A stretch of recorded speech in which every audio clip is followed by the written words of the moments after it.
Bueno, vamos ya mismo con esto que es muy comentado, ¿no? Lo que está ocurriendo en Brasil. Tenemos una invitada ya, pero ya la vamos a estar con ella. Primero vamos con lo que está ocurriendo en Brasil, esta segunda vuelta.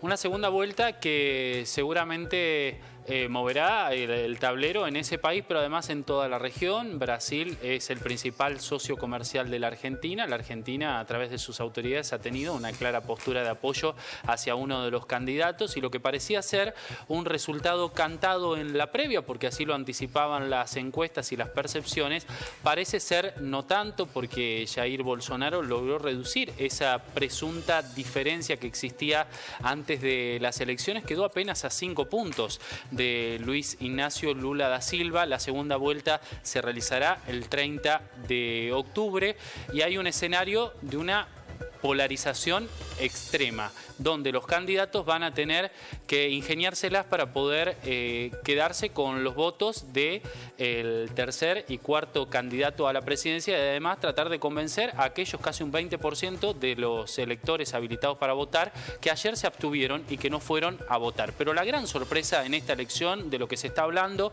y lo que se está analizando, tiene que ver precisamente con las encuestas, que nuevamente vuelven a ser noticia. Fíjense lo que ocurría, ¿no?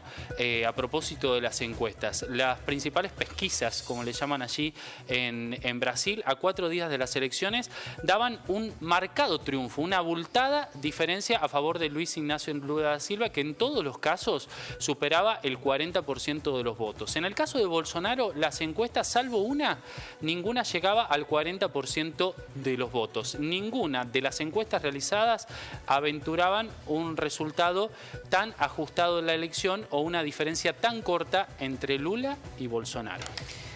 Ahora, ¿cómo puede ser que se equivoquen tanto las encuestas, ¿no? Y a todo ámbito geográfico, a todo nivel, porque ha habido equivocaciones, errores desde Marcos Juárez a Brasil, podríamos decir.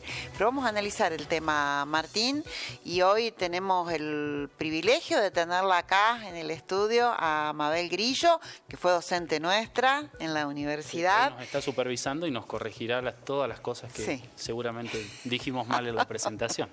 Bueno, Mabel es doctora en antropología, docente de posgrado en metodología de la investigación en ciencias sociales de la Universidad Nacional de Río Cuarto y también de la Universidad Nacional de Córdoba. Mabel, gracias por estar. No, gracias a ustedes por invitarme. Y con esta pregunta, ¿cómo puede ser que se equivoquen tanto las encuestas y a todo nivel? Lo vimos en Marcos Juárez, lo vemos ahora en Brasil. ¿Qué pasa? Sí, creo que ya es preocupante y como les decía recién fuera de cámara, creo que ya debieran estar tomando recaudos para solucionar la cuestión. Yo creo que lo principal es, hay varios, ¿no? Cuestiones, pero vamos a sintetizarlas en dos. Un cambio político que ha habido en la sociedad, en la relación con la política y cambios en las metodologías que usan las consultoras, que no vinieron estos cambios para mejorar la estrategia metodológica, sino para empeorarla, que es el uso muchas veces de la encuesta online o de la encuesta telefónica. Y todos sabemos que gran parte del resultado de una encuesta, del éxito del resultado de una encuesta, reside en la entrevista personal y la relación del entrevistado con el entrevistador. Y entonces esto se pierde y bueno, todos hemos sido encuestados, ¿quién más? Encuestados por teléfono o por internet y sabemos que no es lo mismo. Contestamos más rápido, contestamos apurado, algunos contestan cualquier cosa, digamos, no es lo mismo. Ahora, pero bueno, Mabel, ¿qué quiere decir esto? A ver si estamos entendiendo bien. Que se utiliza una herramienta, un modelo de herramienta y se lo aplica sin tener en cuenta, como vos decías, los cambios que ha habido, ¿no? Sí, bueno. Este cambio metodológico vino para peor. Además que no hay más teléfono fijo siquiera, donde se tenía un listado de todo. Es decir, bueno, supongamos que una encuestadora no utiliza estas estrategias. Sí. Lo mismo hay otra cuestión importante que son los cambios que ha habido en la sociedad. Es decir, Cuando uno hace una encuesta, hace una muestra, no puede entrevistar a toda la población por un montón de motivos económicos, de tiempo, porque además uno necesita el resultado inmediatamente y cuando lo tiene, si no ya cambió la población, ¿no es cierto?, de opinión. Digamos, uno necesita estar monitoreando, sobre todo en las encuestas electorales, todo el tiempo. Y segundo, o tercer factor, es que el error acumulado, si uno hace toda la población, que no es menor, es peor que hacer una muestra bien seleccionada. Eso es lo que dice la estadística. Bien. Pero ahora, acá está el problema. Cuando uno mira las encuestas en Brasil, lo mostrábamos recién, uno ve que en el caso de Lula no hubo grandes errores. Se estimó por encima del 40%, cerca del 48%, y en esos casos parece que las personas a las que se los consultaban dijeron sin ningún prurito, vamos a votar a Lula. Ahora, parece haber un voto vergüenza cuando tenían que decir que votaban a Bolsonaro. Bueno, esa es otra cuestión. Vamos a seguir con lo anterior.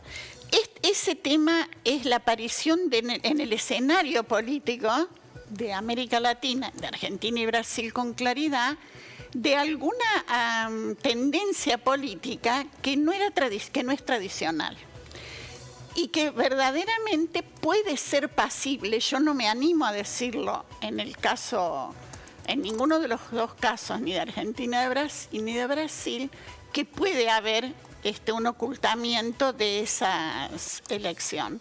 Pero lo que sí es seguro, que en la selección de la muestra se han comenzado a errar, porque las muestras se seleccionan por criterios de fidelidad.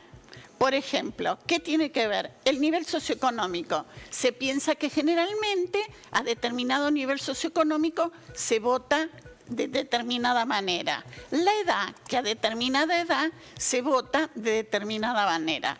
Eso tradicionalmente fue así. Sí. Las muestras se seleccionaban por esos criterios. Bueno, ahí ya no hay fidelidad. Ahora, quiero pensar mal también, porque nos suele pasar a nosotros antes de ciertas elecciones, recibimos ciertos sondeos, resultados que te envían de dudosa procedencia o incomprobables.